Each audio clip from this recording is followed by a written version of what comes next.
The teaching we're going to begin with, the title of it is The American Nightmare, the Wheat and the Tears. The American Nightmare, the Wheat and the Tears.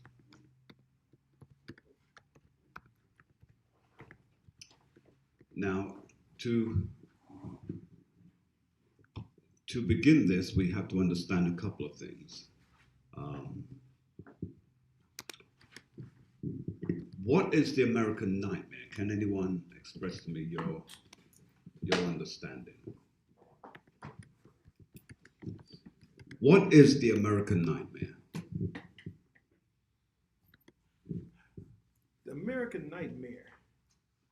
There's so many things you could use for it, but what I'm going to make sure, the American nightmare, when you dream, you have a nightmare. Slavery is America's nightmare. Slavery is definitely the nightmare in one sense, but let's see if we can give it a focal point. The so-called American Indians, the so-called American Latinos, and the children who were kidnapped from their own country and brought to America for free labor. Those children and the heirs and descendants are those who make up the American nightmare, because no matter what America does, America can never wash its hand clean from it. Every country in Europe has taken part in the American nightmare.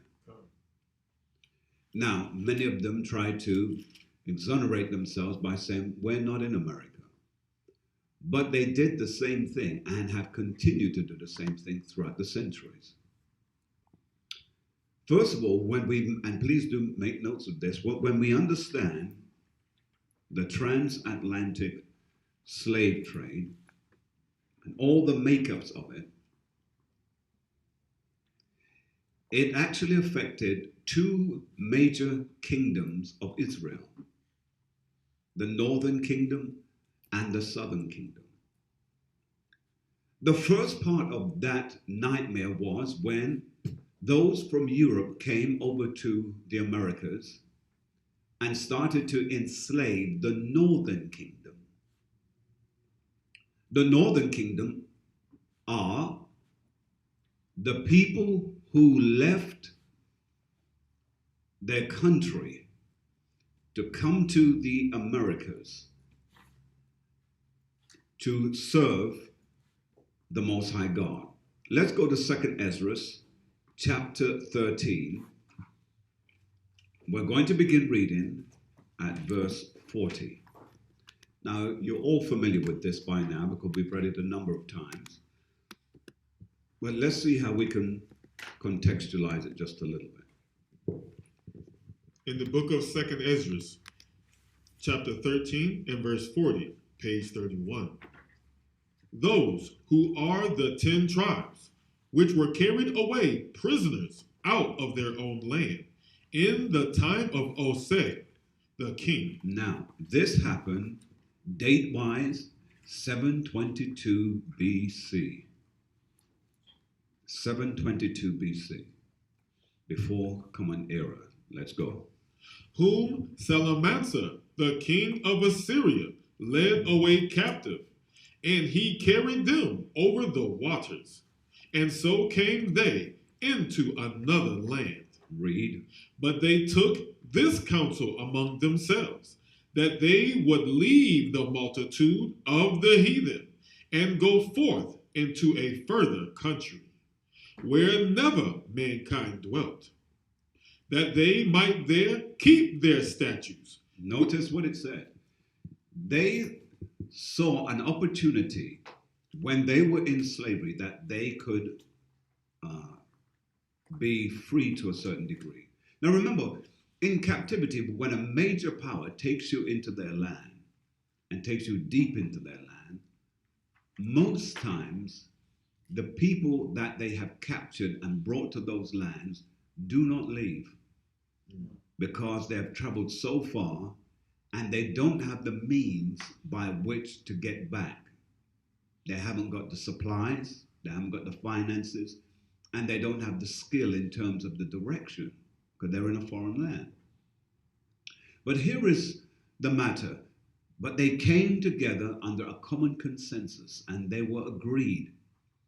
Let us leave and go to a place where we can worship our God and keep his laws, statutes, and commandments. God. Now, with that thought in mind, the Most High God made a way for them to do that. When they didn't have supplies, he supplied it. When they didn't have means of transport, he supplied it. He supplied all of their needs because of the heart that they had initially. And isn't that just like many of us? We start off with this zeal to serve the Most High God with all of our hearts and with all of our soul. And then as time goes on, you wean off and you go back to the weak and the beggarly elements. But here it goes on and says, continue where you left off, that they might keep their statutes, which they never kept in their own land. But they never kept it in their own land. But now they got this new idea that we can go to another land and we'll be faithful. Right. Continue. And they entered into Euphrates. They entered into the Euphrates River. Go on. By the narrow passage of the river. Read. For the Most High then showed signs for them and held still the flood till... So what the Most High did was he made it possible that in an impossible path, he made it possible for them to go through in order to get to another place. He made all the conditions right. He kept the weather right. He kept the seas and the rivers calm so that they could pass over. They wouldn't lose any life. They wouldn't lose any victuals, but they were able to go through unscathed. But watch. And held still the flood till they were passed over. For though that country there was a great way to go, namely of a year and a half. So to go through that country, they had a great journey ahead of them, and it took them over a year to go from the eastern shores over to the western shores. That was called, it's now called today the Americas. It was called Turtle Islands back in that time, but the scripture has a name for it. Go ahead and read. Come. Of a year and a half, and the same region is called Azareth. So it was called Azareth. So this is the new area which today is called the Americas. Now, please do not confuse the Azareth that you read here with the Azareth in North Africa, because some say it was talking about there. No. The same way that you can have many people have similar names, so does countries have similar names. So don't confuse that. And there are many who have an argument to say that wasn't what the scripture is saying. Let's not debate that. Let's understand clearly here that it is speaking about this newfound land. And to understand that, you have to know what the word means. Now, let's take it a step further. Now, we'll drop that now. Here is what we have to also take some understanding, is that once they got here, they were invaded by their enemies. And then that's the northern kingdom. Later, the southern kingdom, who were over in West Africa, were taken and brought as slaves over to the Americas as a means of cheap labor, but also to create confusion by the mixing of the different people, which they themselves, by the way, when they were invaded, did not know. You were only helping the situation because you were mixing the same people with the same people. They did not know that. And so this now brings us into the lesson that we're going to be dealing with today. Let's go to the book of Matthew chapter 13. Follow closely, please. Matthew chapter 13. And we're going to begin, if you please, at verse 24. Matthew 13 and verse 24. Begin reading, please. The book of St. Matthew, chapter 13 and verse 24.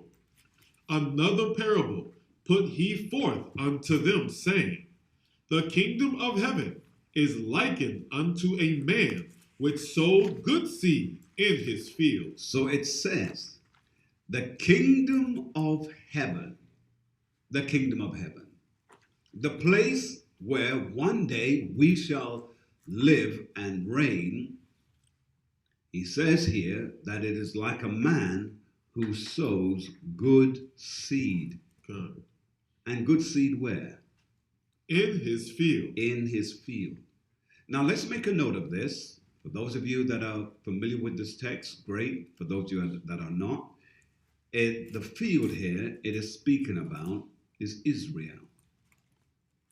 Israel. The good seed is Israel. Let's read on. Verse 25. But while men slept. Hold it. What did it say? But while men slept. Men slept. Now you'll notice that there is, find me the 10 virgins, please. Now, you will notice that there is a concern here because it says whilst men slept. Now, this is a condition that has affected our people many, many times throughout the scriptures. Whilst men slept. Anyone has it? Just you got it? Go ahead. It's the book of Matthew, chapter 25, verse 1. Let's read. Then shall the kingdom of heaven be likened unto 10 virgins. So here, let's hold that what you got. Go back and read verse 24 again. Matthew chapter 13, verse 24. Another parable put he forth unto them, saying, The kingdom of heaven. The kingdom of what? The kingdom of heaven. The kingdom of heaven. Read. Is likened unto a man which sowed good seed in his field. In his field. Now go back to where you were, Matthew 25. Matthew chapter 25, verse 1. Then shall the kingdom of heaven be likened unto 10 virgins. Unto what? Unto 10 virgins. Go on. Which took their lamps and went forth to meet the bridegroom. Went forth to meet the bridegroom. Hold that real quick. Go to 2 Timothy chapter 2 and 15. Just go there real quick. 2 Timothy chapter 2 and verse 15. 2 Timothy chapter 2 and verse 15. It reads. Now this is how to understand the scriptures. This is what we have to do. And I'm speaking to those who are yet to understand it. Let's read. Study to show thyself approved. To understand the scriptures, you must study. Read. Unto God, a workman that needeth not to be ashamed, rightly dividing the word of truth. Rightly dividing the word of truth. Now let's go back to Matthew 25. Matthew chapter 25, verse 1. Read. Then shall the kingdom of heaven be likened unto 10 virgins, which took their lamps and went forth to meet the bridegroom. Read. And 5 of them were wise, and 5 were foolish. Read. They that were foolish took their lamps, and took no oil with them. But the wise took oil in their vessels. Read. With their lamps. While the bridegroom tarried, they all slumbered and slept. There is the challenge that we face. God. That people are falling asleep, meaning they're going back into a state of reluctancy. God. Whilst the bridegroom tarried, they slumbered and slept. Read. And at midnight. At what? At midnight. Go on. There was a cry made. Behold, the bridegroom cometh. Go ye out to meet him. Going out to meet him. Now, as we read on here, it speaks of an efficiency on 5 of their sides and the need to want to get help from the others. But read on. Let's read it. Verse 8. And the foolish said unto the wise, Give us your oil, for our lamps are gone out. So whilst they fell asleep, they put themselves in a state where they were not active to be able to keep their lamps well oiled and well trimmed. And that is how some of our people have become. Right. We've fallen asleep. We have no oil. We're not trimming our lamps. We'll explain all of that in detail in a moment. And so as we become like that, we leave ourselves exposed. And you see, the reason why it uses the word lamps here to a certain degree, because if you don't have lamps, you can't see who's coming. That's right. And the enemy has a way of sneaking up on you and getting you, and you can't see who's coming, and therefore you become prey. That's right. Let's go back, if you please, to Matthew chapter 13. Let's go back there now. All right. 25. Let's read verse 24. Yeah, 25, yes. Come. Matthew chapter 13, verse 25. But while men slept, his enemy came and sowed tares. And did what? And sowed tares. And they sowed tears. They began to bring about confusion. Let's precept that. Let's go to Ezekiel 37. And let's read verse 1. Ezekiel 37 and verse 1. Come. Go ahead. Ezekiel chapter 37 and verse 1. The hand of the Most High was upon me, Read. and carried me out in the spirit of the Most High, Read. and set me down in the midst of the valley which was full of bones, Go on. and caused me to pass by them round about. And behold, there were very many in the open valley, and lo, they were very dry. Very dry. Go on. And he said unto me, Son of man, can these bones live? In other words, can they wake up from their dead state? Go on. And I answered, O Lord God, thou knowest. Thou what? Thou knowest. Hold that. Go to Revelations chapter 11 and 8. Come back.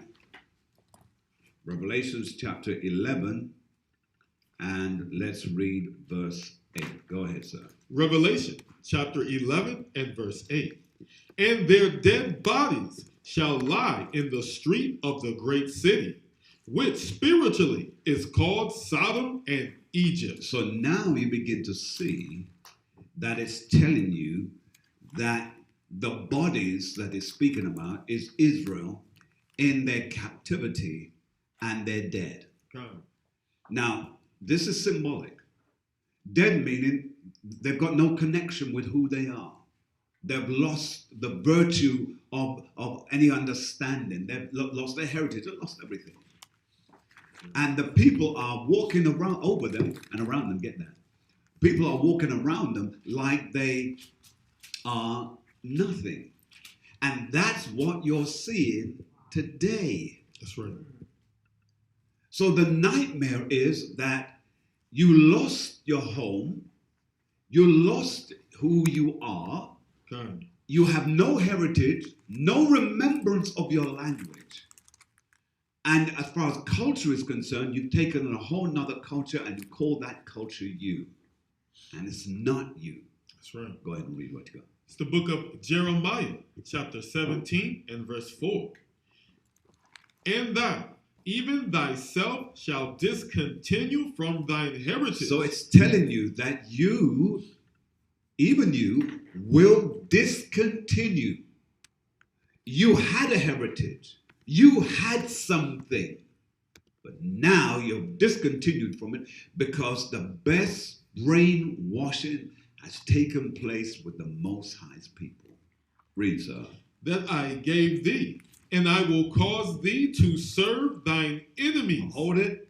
It said what? I will cause you to do what? I will cause thee to serve thine enemies. So you now are going to serve with no argument the people that are your enemies. And did we not read that this morning in the book of Baruch, where it tells us very clearly in verse 17 of Baruch chapter 4, page 105, it says, in fact, go ahead and read verse 18, if you please. Come. Baruch chapter 4 and verse 18. Watch this. Page 105. For he that brought thee plagues upon you will deliver you from the hands of your enemies. So he's going to deliver us from the hands of our enemies. Jump to verse 21. Verse 21. Be of good cheer. So even though you're going to be in captivity, it said, be of good cheer. Go on. O my children, Read. cry unto the Lord, Make supplication. Go on. and he shall deliver you from the power and hand of the enemies. Jump to verse 26. Read. Verse 26. My delicate ones have gone rough ways and were taken away as a flock caught of the enemies. See that? So now the scripture is telling you that look, but they're not my enemies. They don't treat me harm. I mean, I'll go where I want. I can do what I want. No, you've been conditioned several generations later that you don't even know you're among your enemies. Come. You don't know what an enemy is because you've been taught to love your enemies Come. better than you love your own. That's true. True. Is this not what we're experiencing? Yes, sir.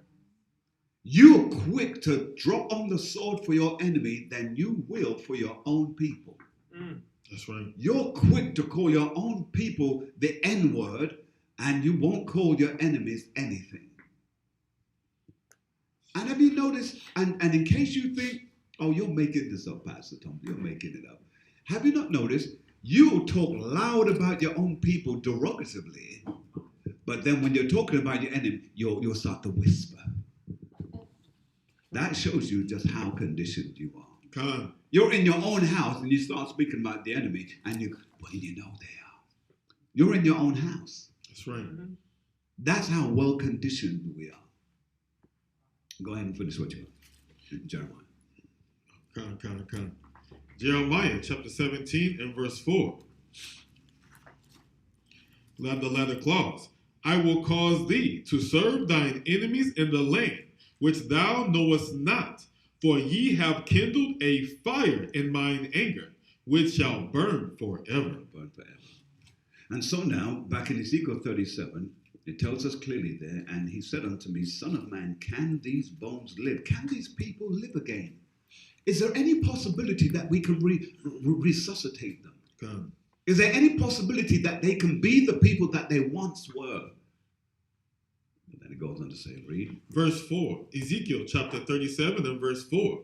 Again he said unto me, prophesy upon these bones. Take the word of who Yahweh Shai is to these people and wake them up. Read on. And say unto them, O ye dry bones, Read. hear the word of the Most High. Hear the word of the Most High. Let's go back to Matthew. In fact, before we do that, go to Luke. Let's just run to Luke chapter 22 and verse 40. Luke chapter 22 and verse 40. Let's read. The book of Luke, chapter 22 and verse 40. And when he was at the place, he said unto them, pray that ye enter not into temptation. So he takes the disciples with him to the Garden of Gethsemane. And he says to them, listen, you need to pray. He's trying to teach them that there's a time coming that the people of the Most High God must learn to pray. Here's a problem with our people. We don't pray enough. And we make praying like it's a chore. Praying should be a natural thing. That's right. Driving in your car, pray. You get a moment. These days, it's not uncommon to look like you're talking to yourself because people think you're talking on the phone. That's right. So just open up your mouth and begin to just say, Father, I thank you, Abba, for all that you've done. We have to make praying more commonplace. Jump down, if you please, to verse 46. Verse 46. And said unto them, why sleep ye? See, there's that sleeping spirit coming over again. Because that's what happened in Ezekiel 37. Con. Go on. Rise and pray, Rise and pray. Read. lest ye enter into temptation. It becomes a place for the enemy to enter in. Hence it says, ye enter into temptation. It becomes a doorway for the enemy to use to get to you. Con. Are you seeing this carefully? All right. So it's important, the scriptures letting us know that. Now, in the Christian church, this is viewed in terms of what we're teaching at this point to be overly kind of political, because we're bringing history into it. You don't need to bring all that into it. Don't be talking about that's all done, that's all past. It cannot be done because you're still where you are. And you know what? When you look around the conditions, there's still people who are not being treated equally. And the truth is, there's no such thing as equality. Do you all believe in equality? Well, that's not what God says. Deuteronomy chapter 6. Let's just quickly go. We're going somewhere with this, but just hang with me a while. Go ahead. It's the book of Deuteronomy, chapter 7 and verse 6. 7 and 6, yes. For thou art an holy people. So it says, you are what? For thou art an holy people. You are a holy people. Go on. Unto the Most High thy power. Go on. The Most High thy God have chosen thee. So if he has chosen you, where is the equality? Because you'll have people say, we're all the same. We all should get along. Oh, okay. Get along, I'll work with you. But being the same, no, we can't. Because it says here, the Lord thy God has chosen thee, read, to be a special people. read, Unto himself. unto himself. Watch it now. Above all people. Now, is that equality? Nope. If you're above someone, where's the equality? God. Go on. Above all people that are upon the face of the earth. That are upon the face of the earth. Still stay there. Go to chapter 10 and verse 15. Let's see how equal he is. Go on. Deuteronomy chapter 10 and verse 15. And remember the key word. We're dealing with seed. Go on. Read. Only the Most High had a delight in thy fathers. Watch it. Read. To love them. To love them. So he says he loves them. Doesn't say he loves everybody.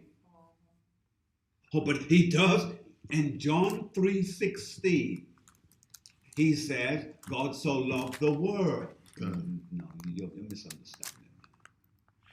But let's finish read where we are. Read. And he chose their seed. And he chose what? And he chose their seed. Their seed. Read. After them. After them. Read. Even you above all people. Okay. As it is this day. As it is this day. Meaning it still remains the same this day. It hasn't changed.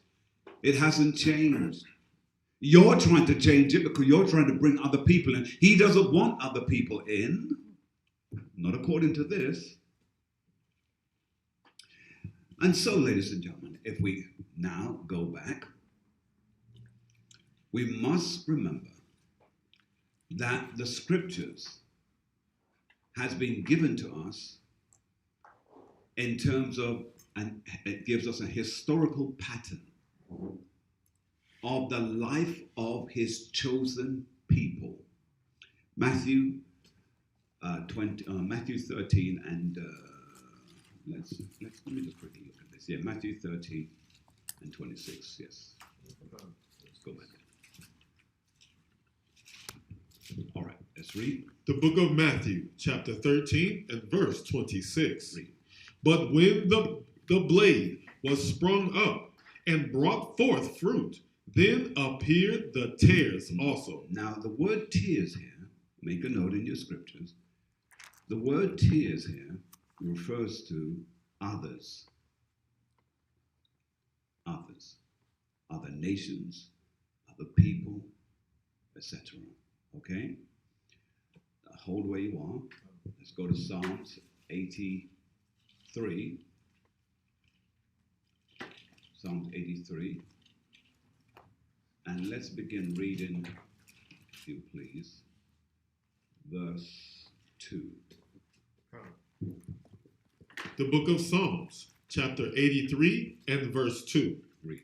For lo, thine enemies make a tumult, and they that hate thee have lifted up the head. So it tells you that your enemies, even though you live with them, they hate you. Right. You're living among them, but they hate you. God. Oh, but my neighbor, he gets on with me 100%, and we're good pals. He's doing that just for publicity's sake. It's good imagery. It says, for lo, thine enemies make a tumult. Who can tell me, what is a tumult, please? Who can tell me that real quick? What is a tumult? Is it like when they used to go to war, they used to have, they dig a moat or something around there? No. The trouble to make it. No. Trouble. Tumult. Oh, tumult. Trouble, not moat. Tumult. What did you say? Uproar. Yes, indeed. Let's expand on that a little bit more. Anyone else? It's definitely an uproar. A tumult is an uproar. It's creating upheaval, confliction. That's what a tumult is. Making you feel uncomfortable.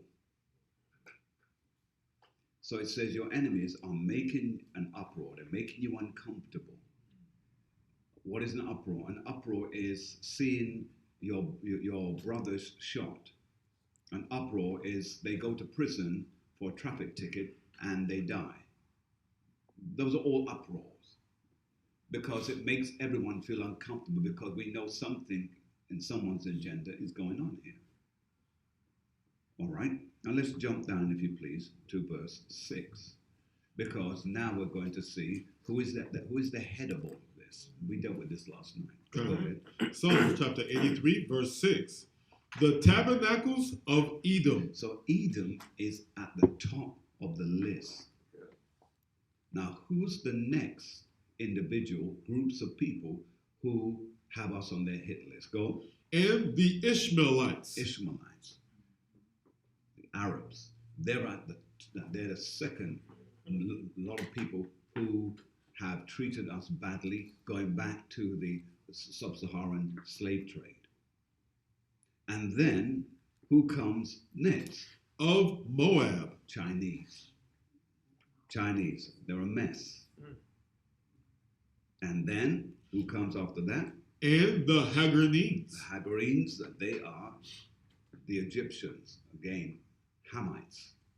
So we see then that they are all, by the way, in the scriptures labeled in their positions of their hatred towards you.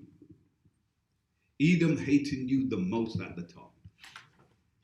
But no, we love Edom. So let's go back, if you please. Go back to Matthew chapter 13. First of all, let's read 26 one more time. Matthew chapter 13 and verse 26. Read. But when the blade was sprung up and brought fruit, and brought forth fruit, then appeared the tares also. So the servants of the householder came and said unto him, Sir, didst not thou sow good seed in thy field? Did you not sow good seed? Is the seed not good? Go on. From whence then hath it tares? From whence then has it tares? Now, first of all, let's make a note of this. This is some of the characteristics of wheat. Wheat is a wholesome grain. Okay. It's good for you, pleasant. It helps a person to grow, helps a person to be strong. Wheat, by its nature, it has to be crushed in order to bring forth the powder for food. Wheat also grows in stages. It needs the chaff in order to protect it through its growing period.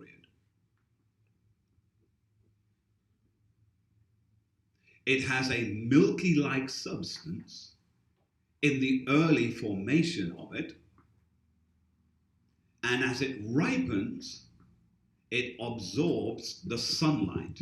Now, the reason why you've got to get that is because, again, bear in mind that the sunlight, you could refer it to being absorbing the things of Yahweh Shai, if you want to get deep.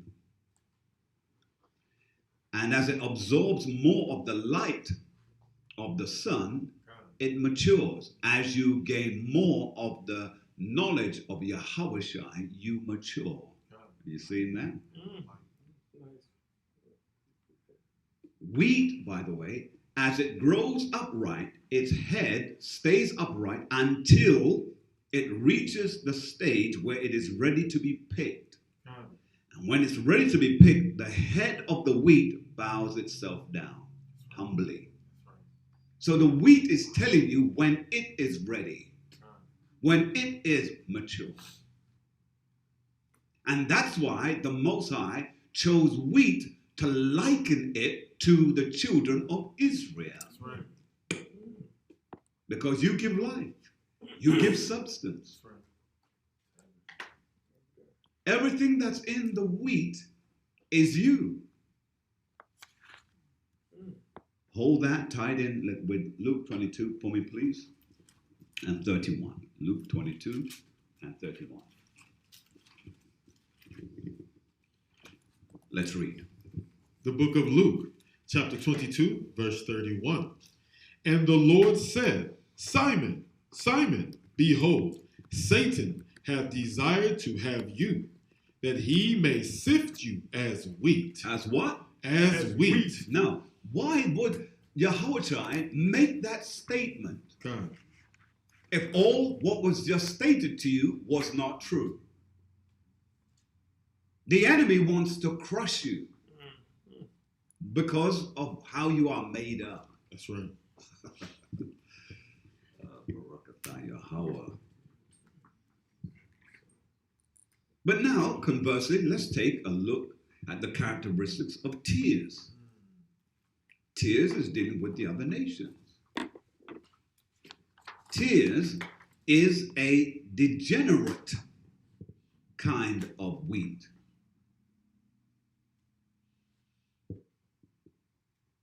If you eat it, it's bitter.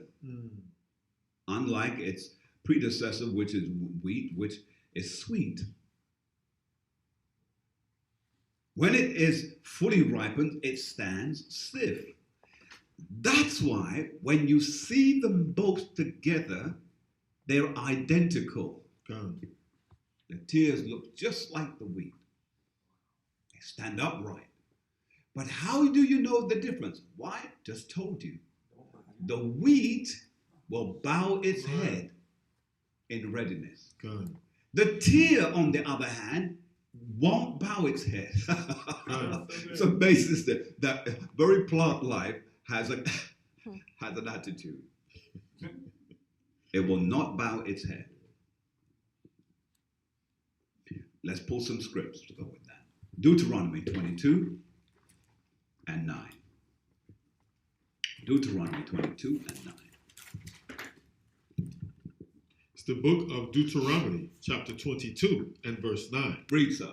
Thou shalt not sow thy vineyard with divers seeds. So you can't sow your vineyard with diverse seed. God. Oh, there's another script that just jumped into my head. Read on, sir. Come, lest the fruit of thy seed which thou hast sown and the fruit of thy vineyard be devoured. Do what? Salaki, be defiled. All right, hold that. We're going to finish that, but some jumped into my head. Go to Ecclesiastes chapter 26. Let's read verse 19. Sirach, chapter 26, on page 86, verse 19. My son, keep the flower of thine age sound, Watch it now. Read. and give not thy strength to strangers. Now, what did we just read in Deuteronomy? What did it just say? Deuteronomy chapter 22, verse 9. Thou shalt not sow thy vineyard with divers seeds. Don't go mixing your seed. Con. All right. Let's go back here. We'll come back to that in a moment. Go on. Sirach chapter 26, verse 19. My son, keep the flower of thine age sound, and give not thy strength to strangers. Read. When thou hast gotten a fruitful possession Watch it now. through Read. all the field, sow it with thine own With seed. thine own seed. Go Come. on. Trusting in the goodness of thy stock. Read. So thy race, which thou leavest, shall be magnified, having the confidence of their good descent. Good descent. All right, drop that. Go to Jeremiah 17 and 4. Jeremiah chapter 17 and verse 4. We'll come back to Deuteronomy in a moment. It reads, And thou, even thyself, shall discontinue from thine heritage Read. that I gave thee, and I will cause thee to serve thine enemies in the land which thou knowest not. Because what did you do? You went and mixed yourself with the other nations. Let's go back. All right, let's go back now. Deuteronomy. Yeah, where we were. Deuteronomy chapter 22 and verse 9. All right. Thou shalt not sow thy vineyard with divers seeds, Read. lest the fruit of thy seed which thou hast sown, and the fruit of thy vineyard be defiled. Read on. Thou shalt not plow with an ox and an ass together. So you can't use two different laboring creatures.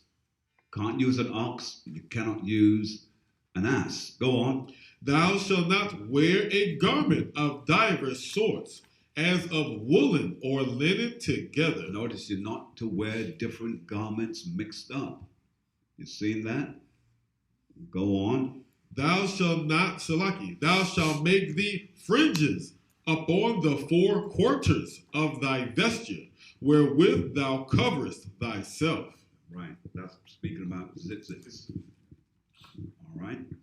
Okay. Drop that. Let's go from there, if you please, to 2 Corinthians chapter 6 and verse 14. 2 Corinthians chapter 6 and verse 14. It's not a long lesson, so we'll be through shortly. Go ahead.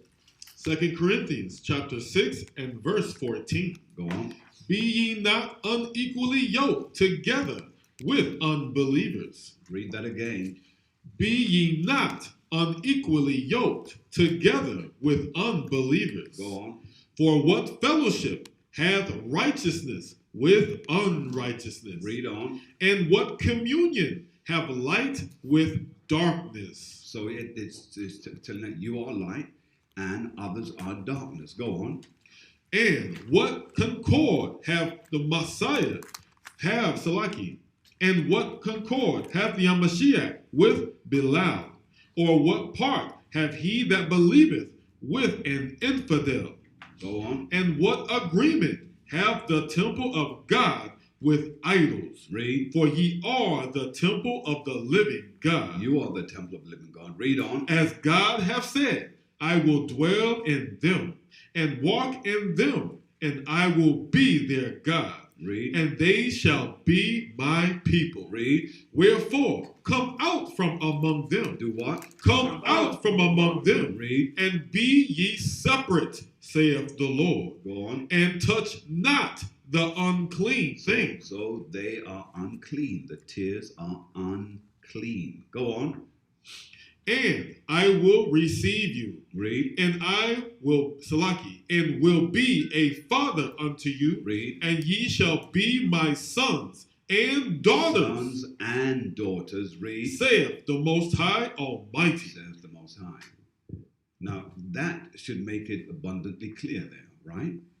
So let's go back to Matthew chapter 13. Let's read verse 27. The book of Matthew, chapter 13, and verse 27. Read. It reads, So the servants of the householder came and said unto him, Sir, didst not thou sow good seed in thy field? Now, this you have to read very, very carefully because we all read it, but we miss it because there's some nuggets in it. But as I always say to the brethren, that if you read too quickly, you miss what it's trying to convey. So the servant of the householder came and said unto him, Sir, didst not thou sow good seed in your field? From whence then hath it tears? Because how are you sowing good seed, and all of a sudden now you've got some strangers turning up? Doesn't make any sense, does it? Now, to look at the history of this, we have to go back. Make this note of 1441 to 1969. Now, we as a people were stolen from Cape Verde, or Verde, Verde, by Prince Henry of Portugal. He is the one that started this mess. He's the nucleus. Now, he's not the only one, but he's the one who just got the fire going. And what did the Most High do? From 1441, he waited all the way up to 1969 to then wake up some brothers to the truth. And they began to wake up the other brothers by saying, do you know who you are according to the scriptures? Do you know who you are? Now, imagine back in 1969, going up to a brother and saying, do you know who you are according to the scriptures? He's looking at me, what are you talking about? Because remember, your mentality is, the only people I've seen in my Bible look like the people that I live with. So it means then that your mindset then was the people who were of the scriptures, because and remember, Edom had been extremely careful. That's right. Because they knew that in order to control the narrative, they had to control the printing press. That's right. And the only way to do it was to own all of media. And to own all of media means we own the newspapers, we own the printing presses, we own the bookstores, we own the television, we own the radio rights, everything. Are you seeing how strategic this man has been? That's right. This devil knew if we don't centralize ourselves where we control the narrative, then these people are going to wake up slowly. Now, the reasons why, and let me back up a little bit. You know why you can't hypnotize someone one time and leave it there? Because the brain is designed to reboot itself and go back to the foundation of the information that is coded with. In other words, there's a code in you, set in you by the Most High God. And even though you've been brainwashed and you have been turned around and your language has changed and all of the rest that I just quoted, the fact is that if we don't keep on reintroducing new stimuli, you will begin to wake up. out of the matrix. God. Let's go. If we don't somehow keep you docile, get you in sports, you're Superman on the courts, you're Superman on the field, get you out there, distract you from who you are, and use you for entertainment, That's right. and pay you big money, that the money you have looks more important and more delectable than the fact of who you are is. That's right. I'm concerned about who I am. I'm making $100 million. I'm good. This is heaven to me. That's what it's about, ladies and gentlemen. It's about locking you out. And that's why every time that, and if you watch carefully, every now and then when they feel like it's wearing off, a certain movie comes out. You're not hearing what I'm saying. God. Every time something seems, they bring something up that's, or create some kind of news media that will change your direction. Because the purpose is to keep you dumbed down. Right. So here, when we look at this now, isn't it amazing? It's just amazing.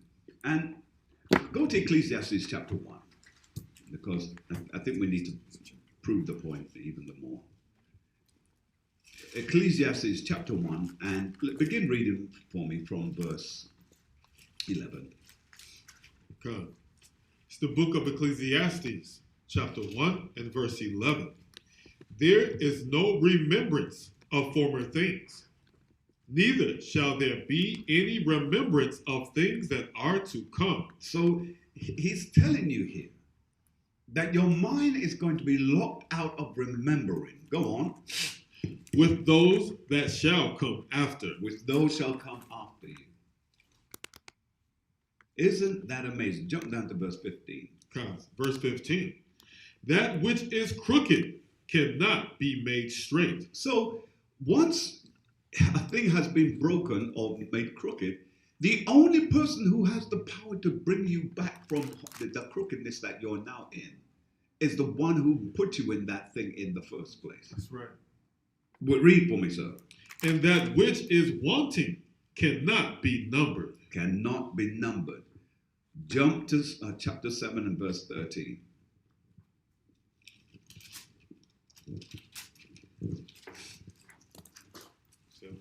7 and 13.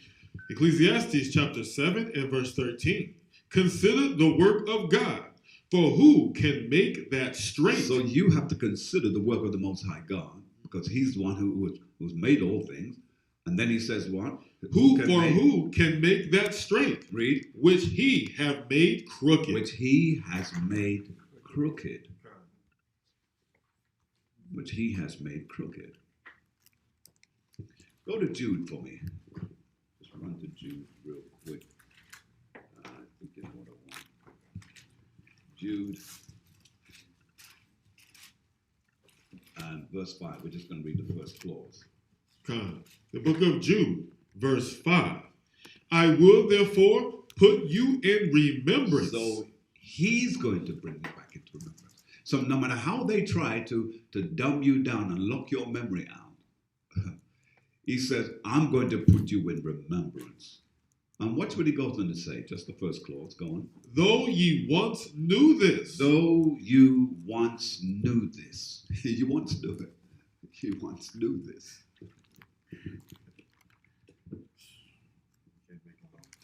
You can't make it any plainer than that, Doctor. No. Let's go back to Matthew chapter 13.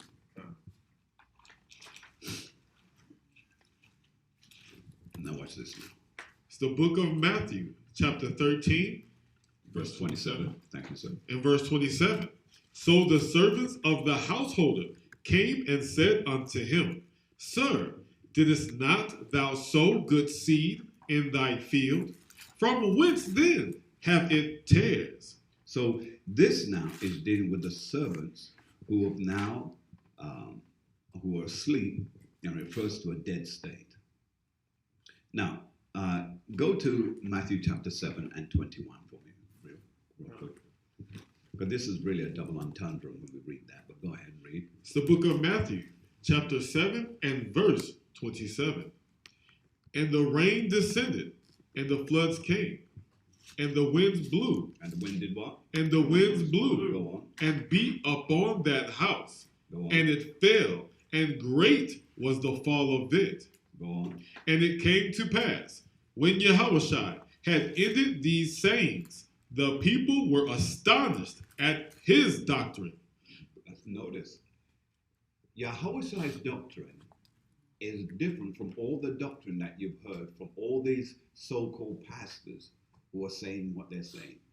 Do you know that everything that's in their mouth to say has been designed to keep you asleep? So not only the entertainment world, but even church has been designed to keep you asleep. And the only time that gets you happy is to, let's get clapping our hands and jump and shout and all of that. The word itself is meant to get you happy first. Everything else is an addition. But read on. Verse 29. For he taught them as one having authority. One having authority. Read. And not as the scribes. And not like the scribes. Not like the scribes that have been bamboozling the people for years. Are you with me so far? We good? All right. Now, is there any question? Let me just give you a quick moment here because it's kind of heavy hitting and I want to not miss out on anything because I'm going to go a little bit deeper before we finish up here. All right. Any questions from anyone so far? Now, since you have none, let me say this.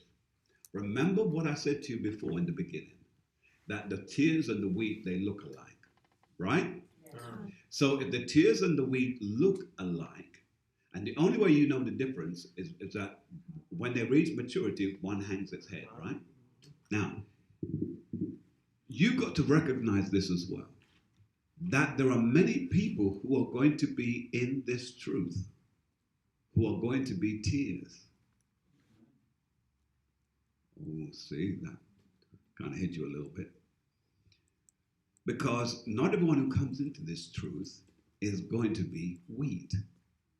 Because they look the same. How are you going to be able to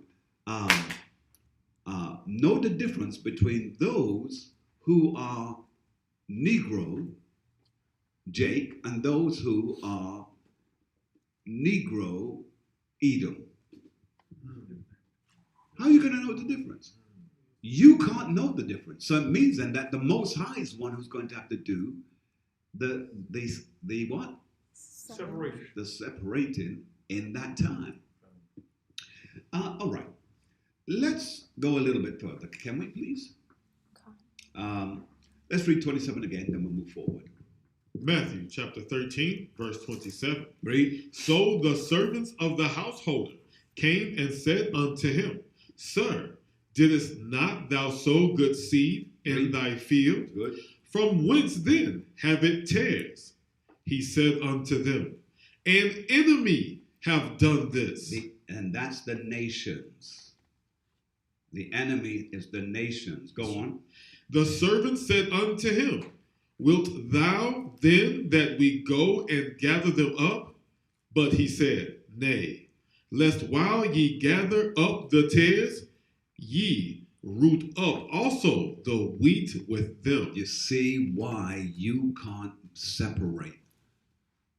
Remember, we've had some folk who turn around and say, well, I'm not going to that church because they've got all manner of people there.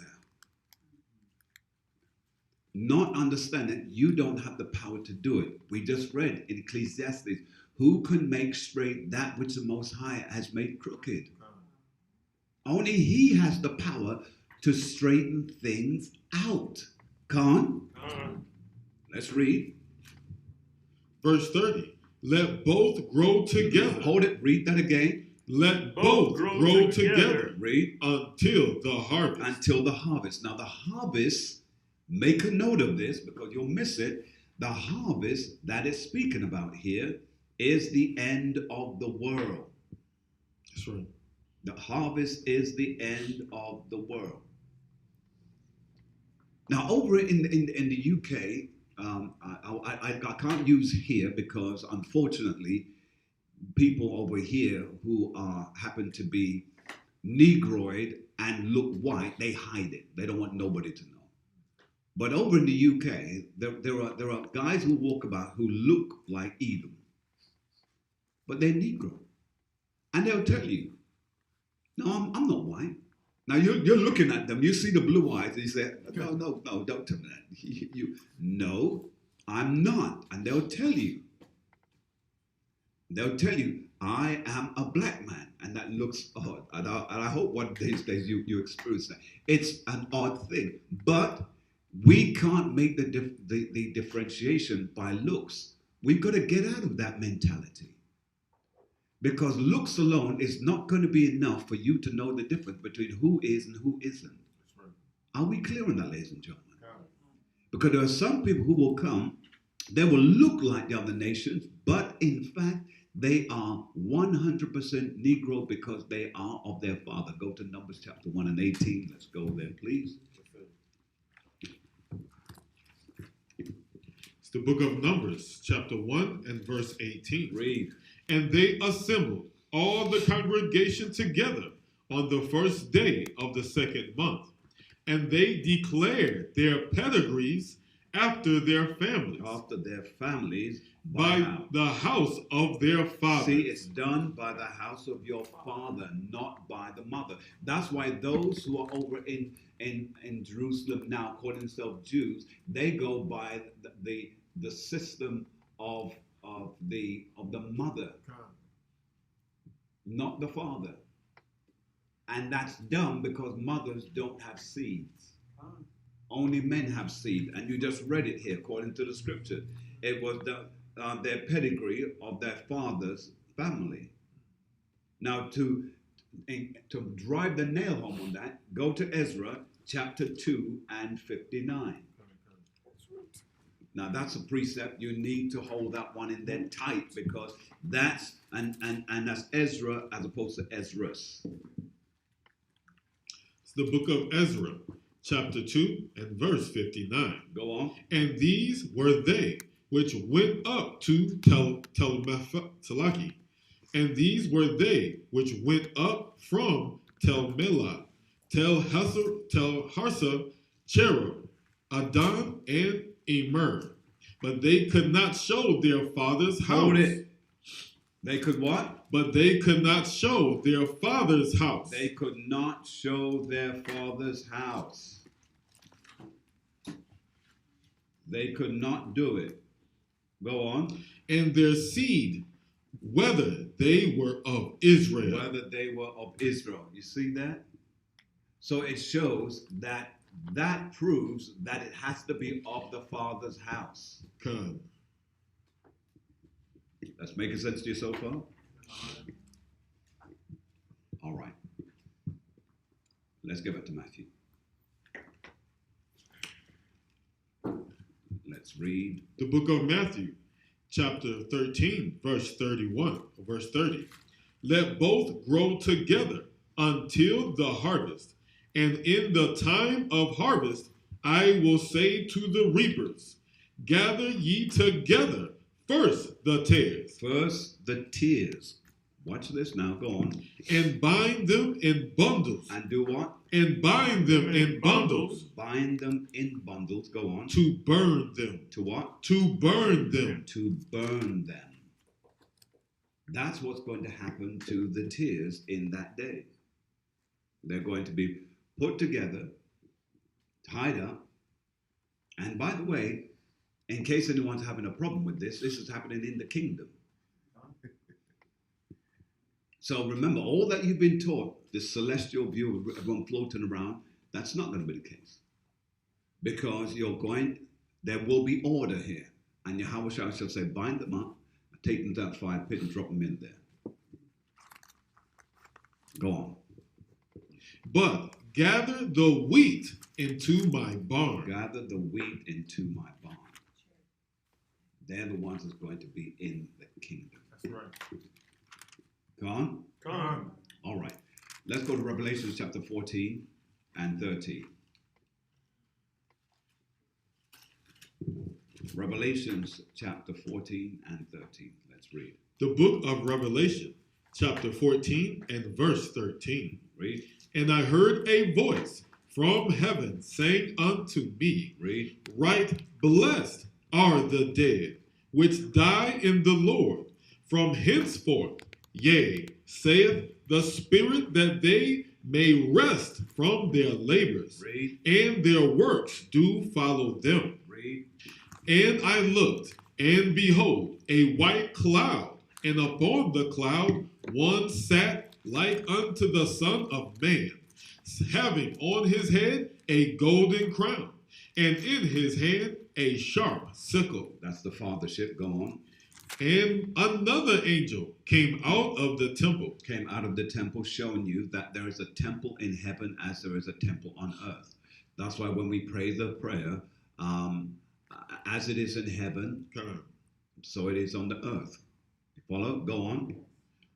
Crying with a loud voice to him that sat on the cloud, Thrust in thy sickle and reap, for the time is come for thee to reap, for the harvest of the earth For the harvest of what? For the harvest of the earth is ripe. Is what? Is ripe. Is ripe. Go on. Verse 16.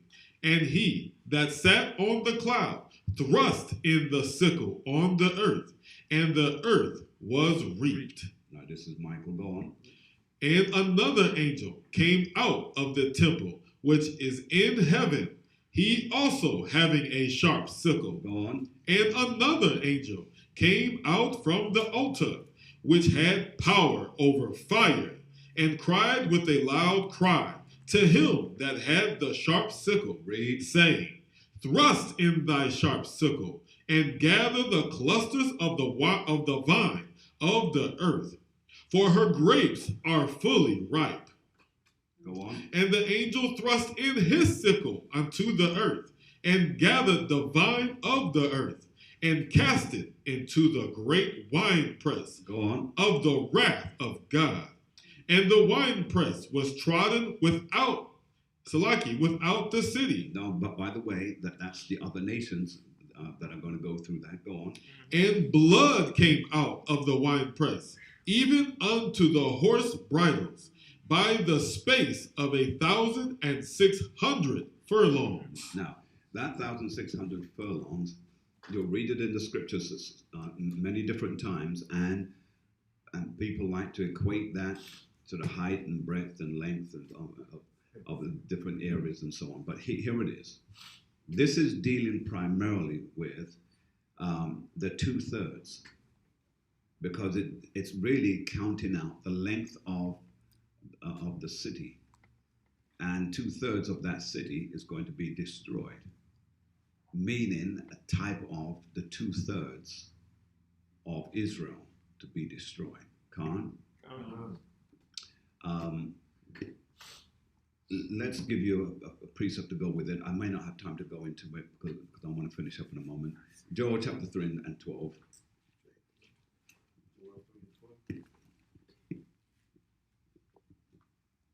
Joel chapter 3 and 12. Let's hit that.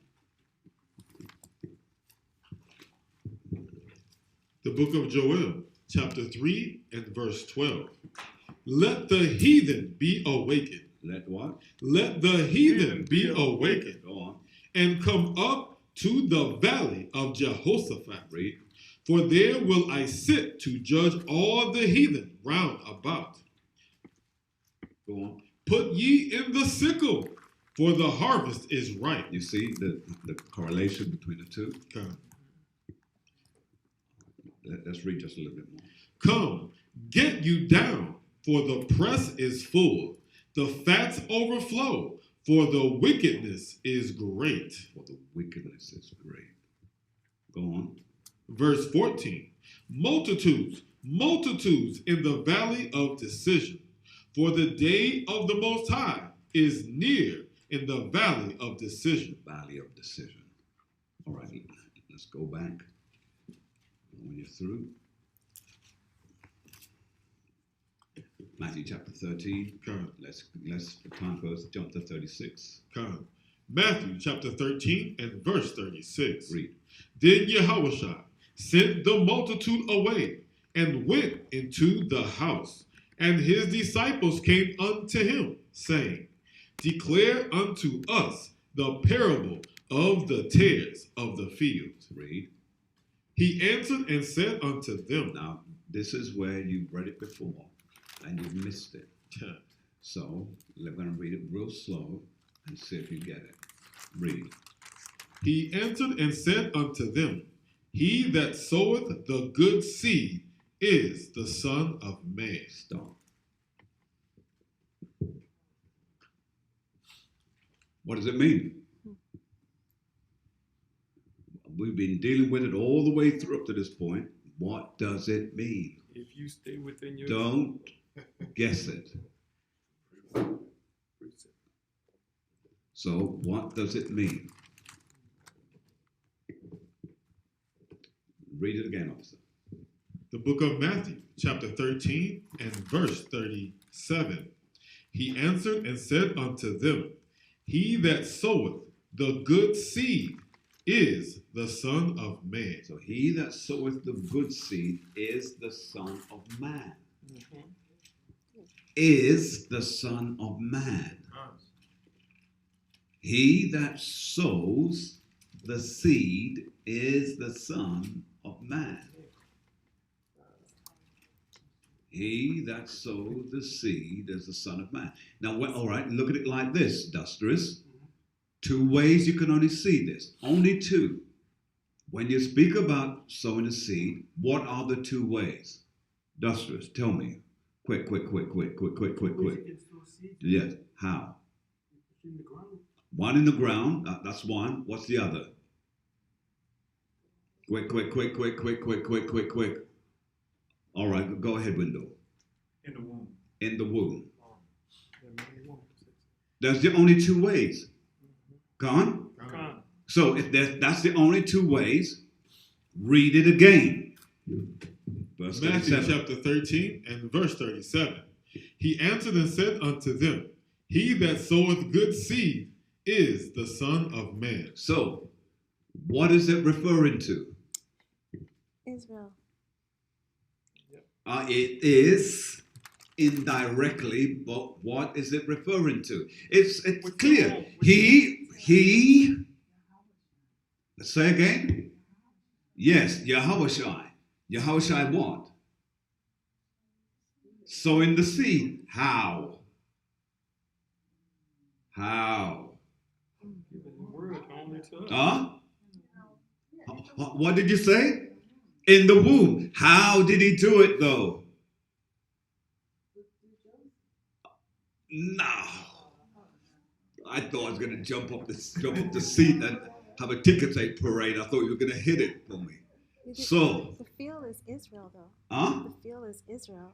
The, So if the seed in well, Israel. well, notice, first of all, let's stick just with verse 37 first, because the 38 takes you further afield. It said, he answered and said unto them, look, read 36 again. Come. Matthew chapter 13 verse 36. Then Yahushua sent the multitude away and went into the house, and his... So remember, it's a colon there. So Come. he was tired now. He taught and he was now tired. So he turned around and he said, all right, I'm done. I've taught you enough. Need to get some rest. So now he sends them away. Then his disciples say, this is an opportunity. I need to ask him this question. I just need to ask him this question. So his disciples came unto him and they said, read, declare unto us the parable of the tares of the field. the field. Come. Right? I see your hand window, but I don't want to come to you just yet. I'm going to keep you just one moment. I hope you got it, but I'm going to keep you in a moment.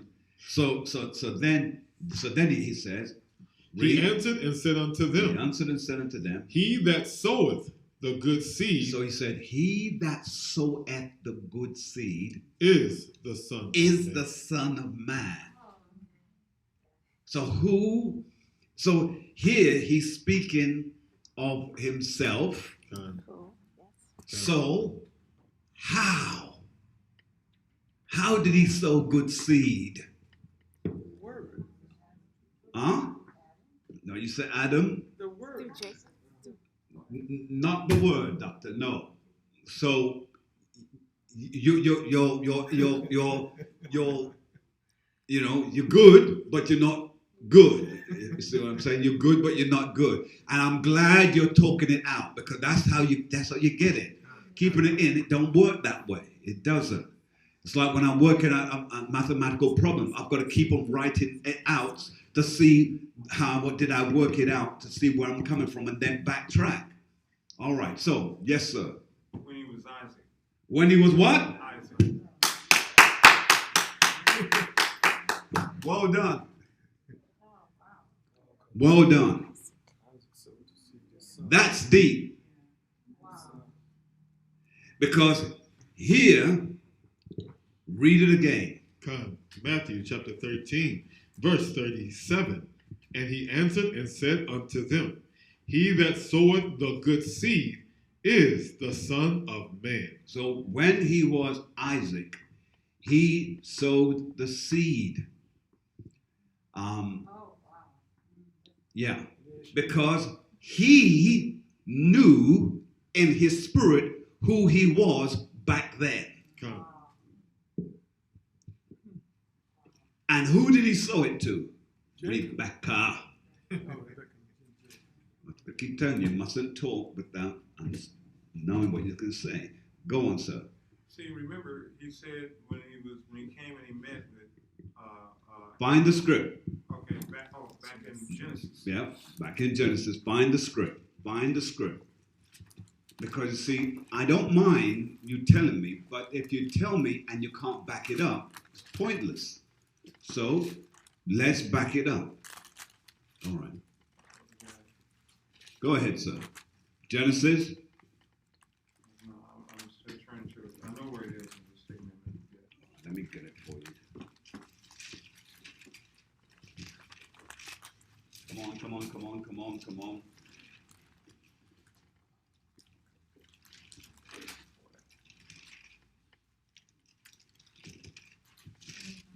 There we go. 18. Go ahead. Let's read. 18. 18 and 9. It's the book of Genesis, chapter 18 and verse 9. And they said unto him, where is Sarah thy wife? And he said, behold, in the tent. And he said, I will certainly return unto thee according to the time of life. And lo, Sarah thy wife shall have a son. So he said he's going to return. He's going to return. He said, certainly I will return unto thee according to the time of life. So he was going to return. And he was going to become Isaac. Come. And then Isaac now was going to do this in verse 25.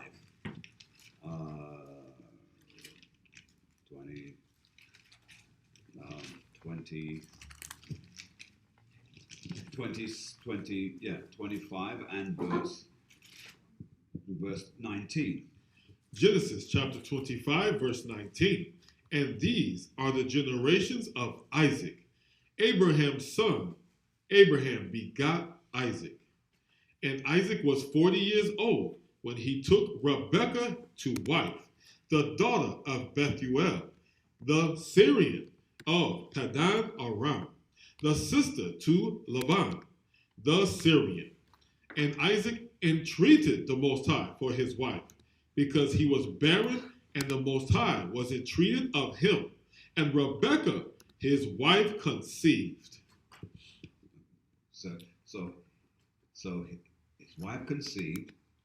Go on. And the children struggled together within her. So the children struggled together in her. Go on. And she said, If it be so, why am I thus? Read. And she went to inquire of the Most High. Read. And the Most High said unto her, 2 nations are in thy womb. Now that's impossible. Right. 2 nations can't be in the womb of a woman by one man. You can only get 2 nations by having 2 different fathers. Same woman, just 2 different fathers. That's how you have 2 nations.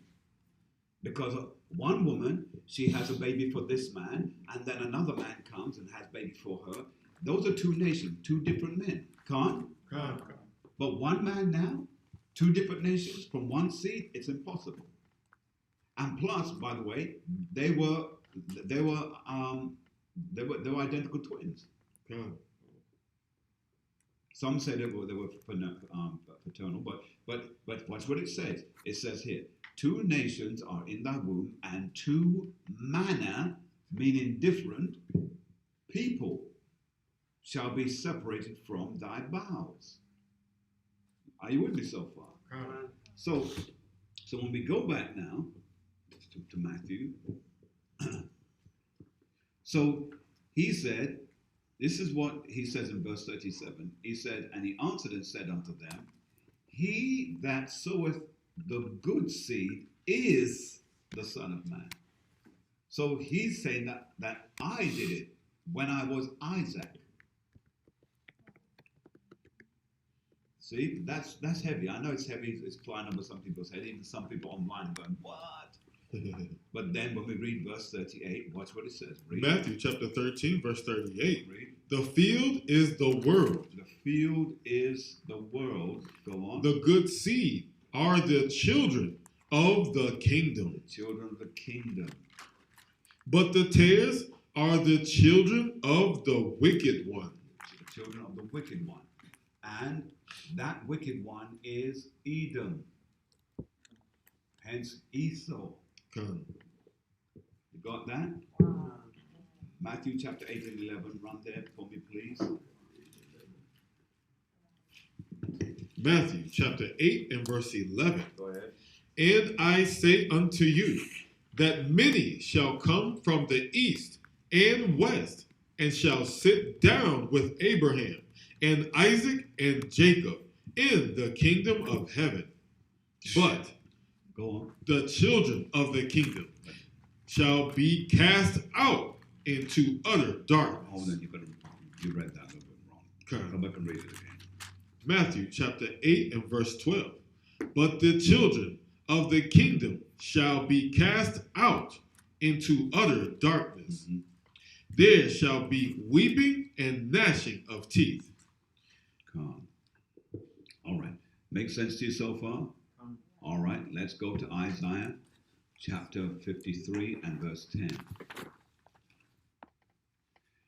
Because we need that's the key word, because it says he shall see his seed. Right, so let's read Isaiah chapter 53 and 10. Isaiah chapter 53 and verse 10. Remember, the key word is he shall see his seed. That's what we're reading now in verse 30, chapter 13 of Matthew, verse 37. Now read in Isaiah. Go on. Isaiah chapter 53 and verse 10. Yet it pleased the Most High to bruise him.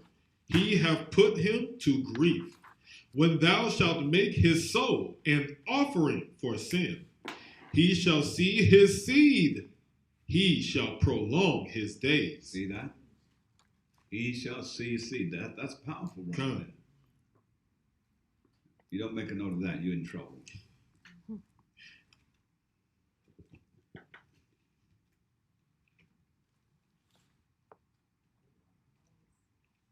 All right, any question before I go forward? Any questions?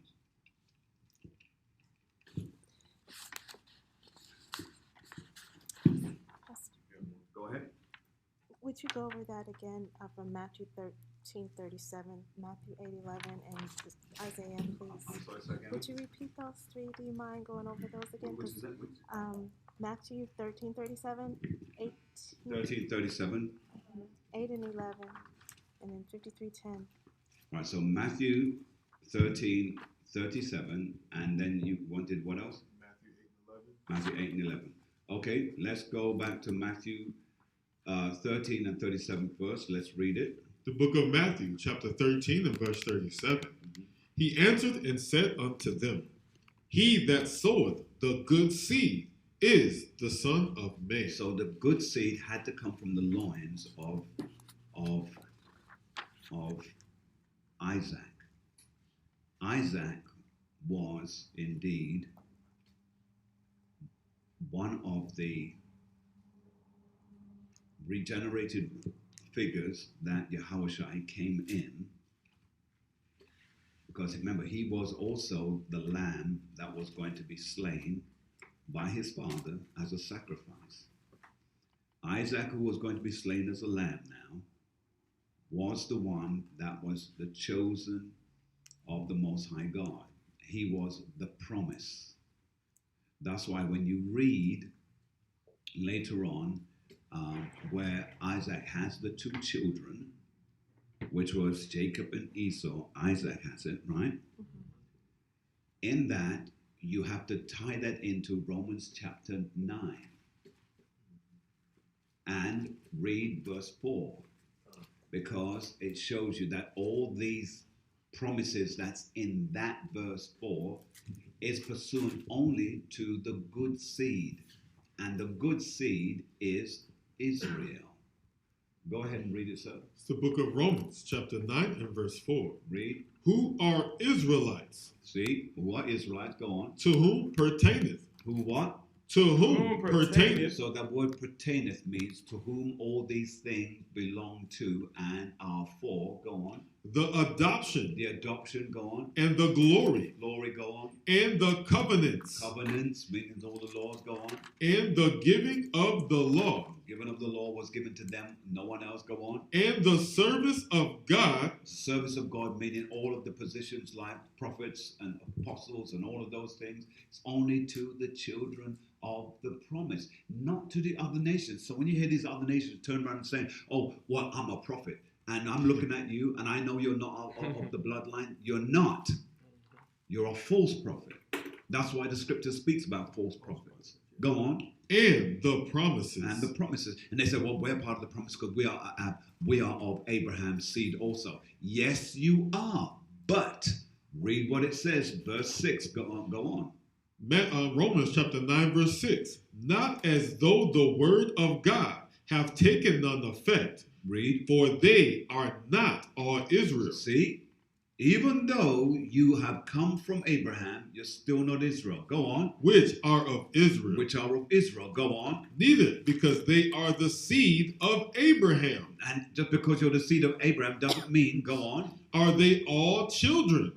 But in Isaac. But now it is in Isaac that what? Shall thy seed be called. Shall the seed be called. That's right. Go on. That is, they which are the children of the flesh. They are which are the children of the flesh are who go? These are not the children of God. They're not the children of God, meaning that Abraham had some sex with Hagar, and all of this business produced Ishmael. God. Ishmael is the son of Abraham, God. but he is not. He may be a Hebrew, but he is not an Israelite, because right. the Israelite comes from Jacob, who comes through Isaac. That's right. Read on. But the children of the promise. But the children of the promise, who are counted for the seed. They're the ones counted as the seed. That's why that word seed, you cannot look at it lightly. You have to see it for what it is. Seed is, in the scriptures, it gives you two symbolisms of it. One, seed, you put in the field. Seed that a man puts in the womb of a woman. Those are the only two.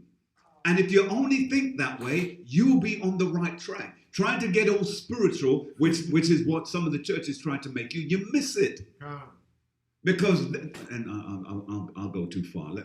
Go ahead. This is verse 9. For this is the word of promise. But this is the word of promise. Go on. At this time, will I come, and Sarah shall have a son. And Sarah shall have a son. Go on. And not only this, but and not only this, but when Rebekah also had conceived by one. So it's showing you that the situation happened miraculously by the will of the Most High God, both with Abraham's wife, Sarah, as well as with Rebekah, Isaac's wife. Come. Why is that so important? Because it tells you clearly that Abraham was barren. He was barren. It tells you that. So, and why is that so important? He had to have enough faith to continue to keep on having sex with his wife, to believe that seed was going to come, even though he was impotent. Come. Why would you bother to keep on having sex, believing you're going to have a child if you know nothing's going to be produced? You've got to do the action for the Most High to see that you are faithful to continue to do, because he will bless you in the deed of your action. Come. That's why don't tell me you're going to be blessed and you're not doing anything. Oh, well, I know I'm going to walk into the kingdom. And you done no works? Oh, really? So you can make it into the kingdom? You haven't done one stitch of works? You have to do some works. Part of the works here was that Abraham had to continue to have sex with his wife. That's why it's not taught in the Christian church, because they're afraid to use the word sex openly. Because they treat sex like it's a bad thing. It's poison. It isn't. That's right. You all do it. Nope. You're still walking around, right? That's And you still have a smile on your face when you're done. right. So it can't be as bad as you're making it to be. The church has made it, has demonized it. And that goes all the way back to the 14th and 13th century. The church, the Roman Catholic Church, made a mess of it and a mockery of everything. Go ahead, sir, your point. And that's why Sarah said, shall I have pleasure in my Lord also? Correct. She said, would I have pleasure with my Lord also? At my age. All right, did you finish it? Yes, sir. All right. So now we've done that. Let's go to the second part, because you wanted to understand 13 and 37. What was the second part? Matthew 8. Go ahead. It's the book of Matthew, chapter 8 and verse 11. Read. And I say unto you that many shall come from the east and west, and shall sit down with Abraham and Isaac and So what verse? I'm sorry. Matthew chapter 8, verse 11. Verse, yes, that's right. Go on. And shall sit down with Abraham. Before you do that, jump back up to verse 10 Come. and read from 10. Come on down. Matthew chapter 8, verse 10. When Yahushua heard it, he marveled and said to them that followed, Verily I say unto you, I have not found so great faith, no, not in Israel. Watch it now. Now follow carefully, because this is answering the second part of your question. Go on. And I say unto you, that many shall come from the east and the west, and shall sit down with Abraham and Isaac and Jacob in the kingdom of heaven. In the kingdom of heaven. In the heaven that will be ours on earth. Watch this now. Verse 12. Read. But the children of the kingdom shall be cast out into utter darkness. Right now, remember, there's going to be wheat and tears. Okay. And even when they come to the kingdom, the difference will be made between the two. And those who are not will be bound up. And that's what it said.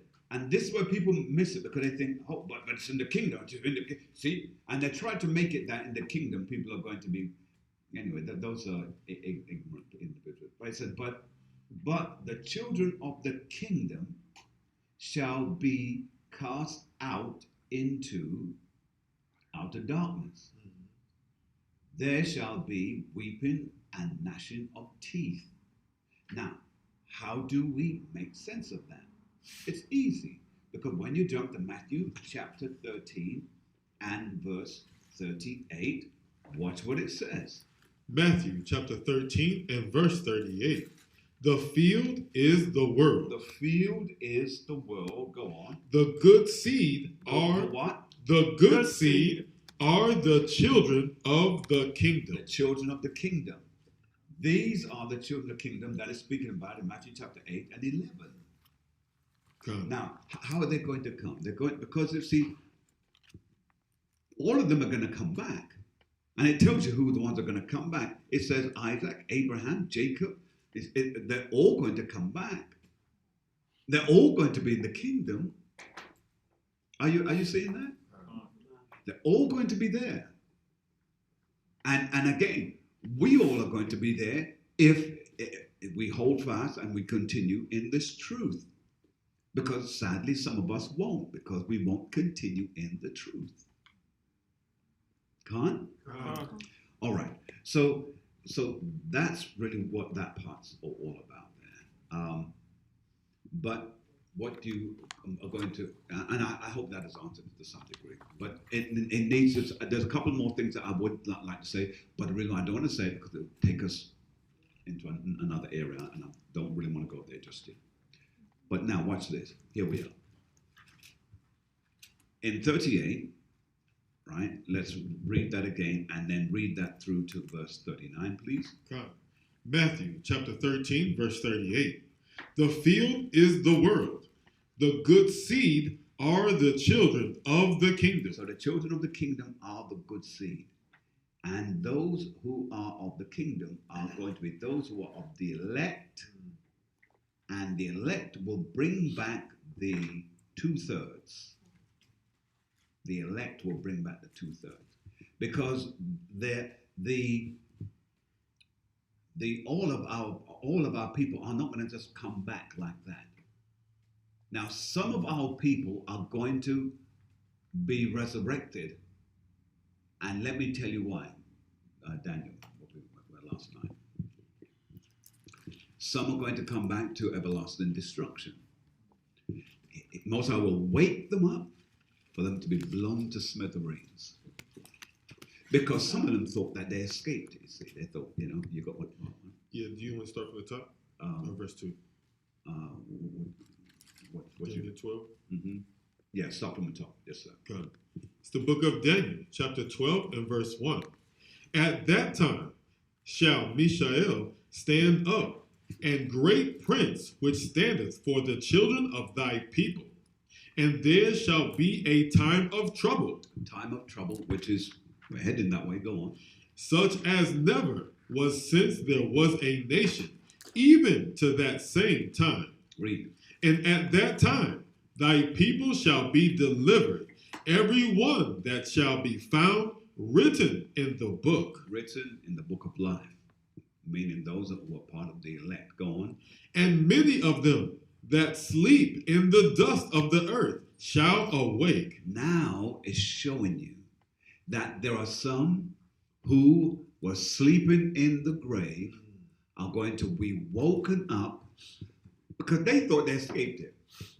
They thought, well, nothing happened to me, and I haven't come back. I haven't come back to serve my sentence on the earth under the sun, as the scripture says. But the Most High hasn't forgotten you. And so it says, read that part again, many. And many of them that sleep in the dust of the earth shall awake. Shall awake.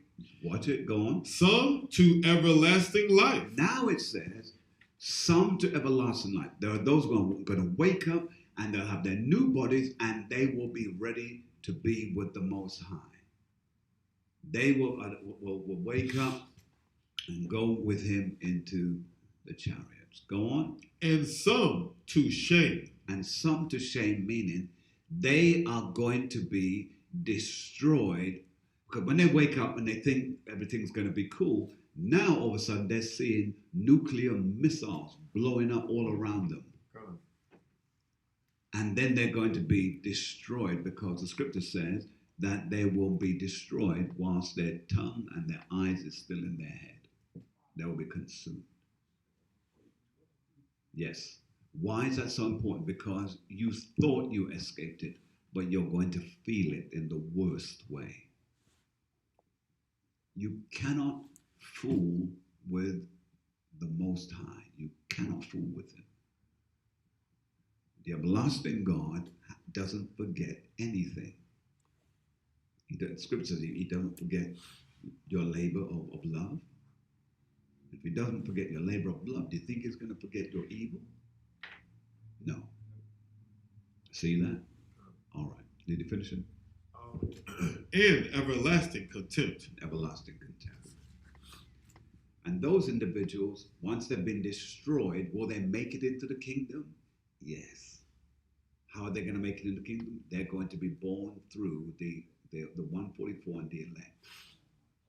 But in the kingdom, they're going to be called the least. You know what scripture I want for that one? Matthew chapter 5. The book of Matthew, chapter 5 and verse 19.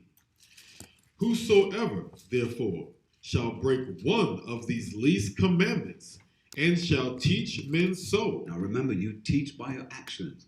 If you're not wearing, doing, or acting the way you're supposed to act and do and wear, you're teaching people. That's right.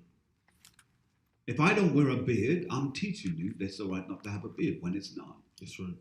If I don't wear fringes, I'm teaching people you don't have to wear fringes. So your actions teaches people. So you have to be careful. If you're not doing what you're supposed to do, you're teaching others. And that's why they don't know who you are. By the mere fact that you have a fringe on the items that you wear, and you've got a beard on your face. Now, obviously, everybody's now, men now, are all judging a beard. But some of them, they're styling with it. They'll have a goatee and think, oh, I look cute with a goatee, so I'll keep the goatee. I shave off the rest. You've broken the law. Because he says you don't touch the corners of your beard. So if you have a beard, you have a complete beard. Oh, I'm just going to line it up. You don't line it up either. And how do you know when someone's lined up their beard? You don't see those extra hair lines just growing above your hairline. If you've got none, you razoring that thing. You're teaching men. You have to leave it the way it is. Because it's a sign of your obedience on the men. On the women, there are things that you do that show as a sign. That's why when people see you, they'll turn and say, are you blah, blah, blah? And you say, yes, I am. Because it's a witness. Got nothing to show, got no witness. And if there's no witness, then you're not an example. Your actions is not helping to wake someone up. And how do they learn? Because once they come into the truth now, they operate because they remembered how you were, and how you were helped them to become who they are. Make sense? Weeds and the tears. So the least in the kingdom, it says, so it says there, so whosoever therefore shall break one of these least commandments and teach men so, he shall be called the least in the kingdom of heaven. You're going to be called the least in the kingdom of heaven. But whosoever shall do and teach them, the same shall be called great in the kingdom of heaven. Great meaning in the kingdom, we're not all going to be the same. That's why in Christianity they teach us we're all going to be the same in heaven. Blah, blah. No, you're not. There's going to be levels in the kingdom. Some are going to be in a high position, the 144s, and all the apostles, the disciples of the Most High, the 144s, and then it comes down to the elect, etc., etc. And even in the elect, there's going to be different positions of hierarchy. And then after the elect, then the rest, the 2/3, and in that is going to be where the shame will be, because you will know, because they will have authority and powers that you don't have and can never have. And you will never have it. You say, oh, what? So I can't rise up in no. You do everything now to make your election sure. Your whole purpose on this earth, and that's why people would rather suffer foolishly because of their pride. Are you with me so far? No, sir. All right. Any questions before we finish? All right. Make a mental note of this, please. Good seed is the children of the kingdom. The tears are the children of the wicked one. He came in whilst everyone was sleeping. When were we sleeping? When we were in Ashtaroth. They came with their ships. We were asleep because we left our traditions. And when our people were down in South America, who were Aztecs, Incas, they were killing and doing blood sacrifices, breaking the law.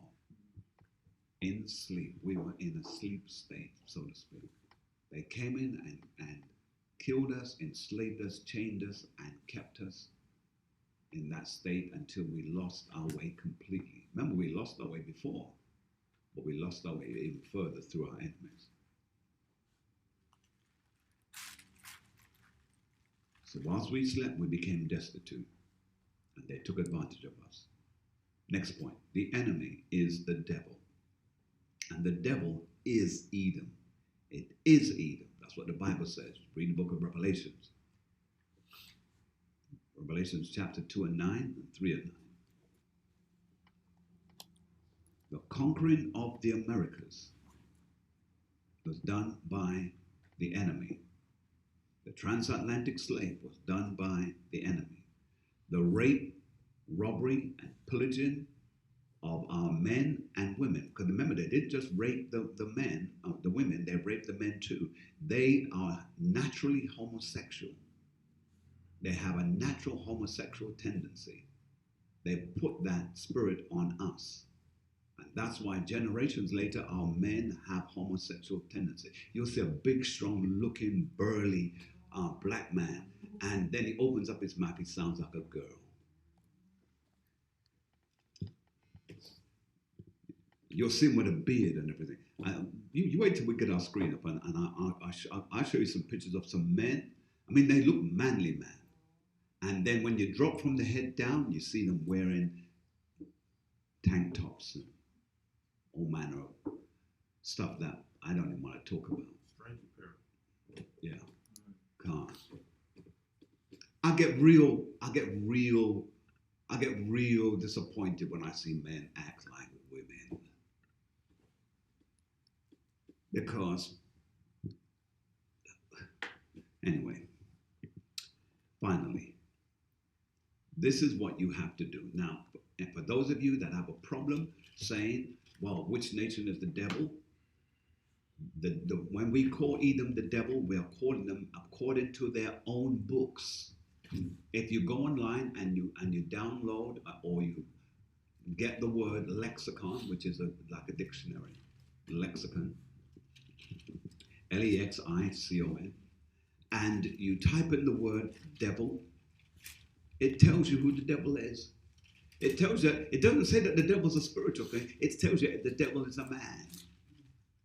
Their books tell you that.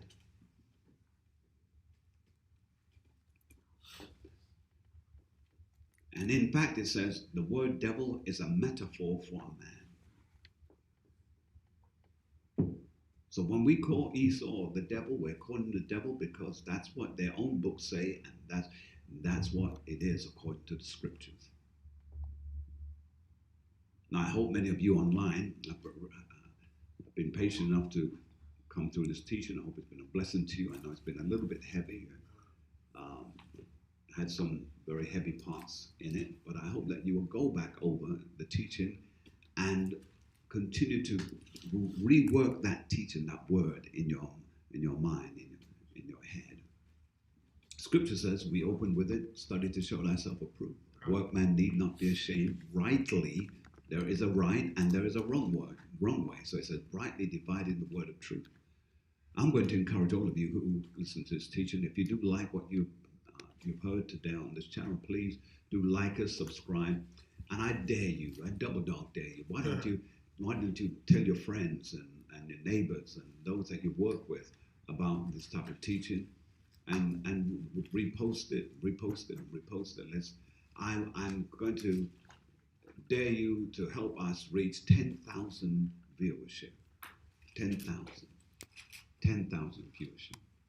I'm asking you to help me to reach 10,000 of our people, or whoever it is, because we don't know who it is, but 10,000 people who will receive this truth and by the will of the Most High will be awoken to who they are. So help me to do that. I hope you're saying Khan in Hebrew, or yes. And with that, again, thank all of you who have been kind enough to continue to contribute to this ministry. Whatever it is that you send, whatever it is that you give, we appreciate it because every little helps. And we hope that when you're able to be in the Houston area, just give us a call. Our number's on the website. And certainly if you don't have a ride, we'll come and get you. You can be a part of the family for the day. We'll feed you, we'll water you, and we'll make sure that you leave here as you came. So on the behalf of Officer Dwayne and myself, we say, Barakatah Yahweh, Yahweh Ba'ashiem Yahweh Shai, Salah.